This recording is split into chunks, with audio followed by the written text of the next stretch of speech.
ಎಲ್ರಿಗೂ ನಮಸ್ಕಾರ. ಇವತ್ತು ನಿಮ್ಮೆಲ್ಲರಿಗೂ ಒಂದು ವಿಷಯನ ತಗೊಂಡಿದ್ದೀನಿ. ಇವತ್ತು ಏನು ವಿಷಯ ಅಂತ ಅಂದರೆ, ಆಗಸ್ಟ್ 9ನೇ ತಾರೀಕು ಪ್ರತಿ ಮನೆಗಳ ಮೇಲೆ ಕನ್ನಡ ಬಾವುಟವನ್ನು ಹಾರಿಸೋದು.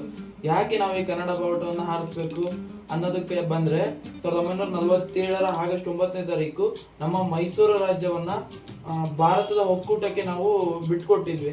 ಅಂತಂದ್ರೆ ಆಗಿನ ಕಾಲದಲ್ಲಿ ಸ್ವತಂತ್ರ ಪೂರ್ವದಲ್ಲೇನೂ ಕೂಡ ಮೈಸೂರು ಸಾಮ್ರಾಜ್ಯ ಆಡಳಿತ ನಡೆಸ್ತಾ ಇತ್ತು, ರಾಜಮನೆತನ. ಆಗ ನಾವು ಸ್ವಾತಂತ್ರ್ಯ ಬರ್ಬೇಕಂತಂದ್ರೆ ನಾವು ನಮ್ಮ ರಾಜ್ಯವನ್ನು ಕೂಡ ಅದರಲ್ಲಿ ಒಂದು ಒಗ್ಗೂಡಿಸ್ಬೇಕಾಗಿತ್ತು. ನಾವೆಷ್ಟು ಶ್ರೀಮಂತರಾಗಿದ್ವಿ ಅಂತ ಅಂದ್ರೆ, ಆಗ್ಲೇನೆ ಸರ್ದಾರ್ ವಲ್ಲಭಾಯ್ ಪಟೇಲ್ ಅವರು ಬಂದು ನೋಡಿದಾಗ ರಾಜ್ಯವನ್ನ, ಈ ರಾಜ್ಯಕ್ಕೆ ಸ್ವಾತಂತ್ರ್ಯದ ಅವಶ್ಯಕತೆನೇ ಇಲ್ಲ ಅಂತ ಹೇಳ್ತಾರೆ. ಯಾಕಂತಂದ್ರೆ ನಾವು ಅಷ್ಟು ಅಭಿವೃದ್ಧಿಯನ್ನ ಹೊಂದಿದ್ವಿ.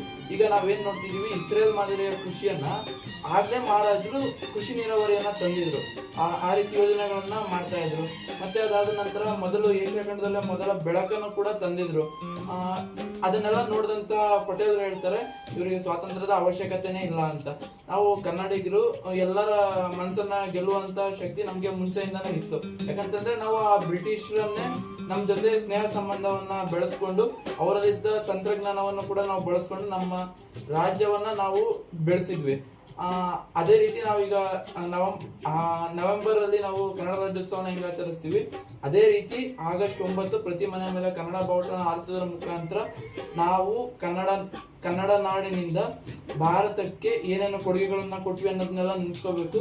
ಮತ್ತೆ ನಮ್ಮ ಮೈಸೂರಿನ ಜಯಚಾಮರಾಜೇಂದ್ರ ಒಡೆಯರ್ ಏನು ಆಗ ಸ್ವತಂತ್ರ ಪೂರ್ವದಲ್ಲಿ, ಅಂದ್ರೆ 1942 ಸುಮಾರಲ್ಲಿ ಅವರು ಆಡಳಿತವನ್ನ ನಡೆಸ್ತಾ ಇದ್ರು.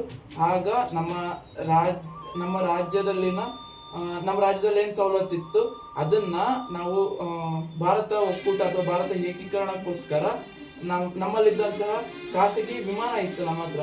ಆ ಖಾಸಗಿ ವಿಮಾನವನ್ನ ಸರ್ದಾರ್ ವಲ್ಲಭಾಯ್ ಪಟೇಲರಿಗೆ ಕೊಟ್ಟು ಇಡೀ ಪ್ರಾಂತ್ಯಗಳನ್ನೆಲ್ಲ ಒಂದುಗೂಡಿಸ್ಬೇಕಿತ್ತು ಸ್ವಾತಂತ್ರ್ಯ ಪೂರ್ವವಾಗಿ.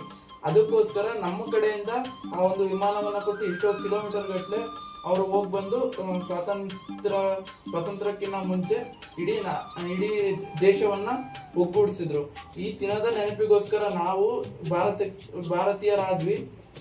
ಕರ್ನಾಟಕ ಅಥವಾ ಮೈಸೂರು ರಾಜ್ಯ ಏನು ಭಾರತ ಒಕ್ಕೂಟಕ್ಕೆ ಸೇರಿತು, ಆ ದಿನದ ನೆನಪಿಗೋಸ್ಕರ ನಾವು ಮನೆ ಮೇಲೂ ಕೂಡ ಕನ್ನಡ ಬಾವುಟನ ಹಾರಿಸೋದ್ರ ಮುಖಾಂತರ ನಮ್ಮ ಮಹಾರಾಜರನ್ನ, ನಮ್ಮ ರಾಜ್ಯವನ್ನ, ನಮ್ಮ ಇಡೀ ದೇಶವನ್ನ ನೆನಪಿಸ್ಕೊಳ್ಳುವಂತ ಒಂದು ಕಾರ್ಯ ಇದಾಗಬೇಕು. ಪ್ರತಿಯೊಬ್ರು ಕೂಡ ತಮ್ಮ ಮನೆಗಳ ಮೇಲೆ ಕನ್ನಡ ಬಾವುಟ ಹಾರಿಸೋದ್ರ ಮುಖಾಂತರ ಈ ದಿನವನ್ನ ಯಶಸ್ವಿಗೊಳಿಸೋಣ. ಜೈ ಕನ್ನಡ. ಮತ್ತೆ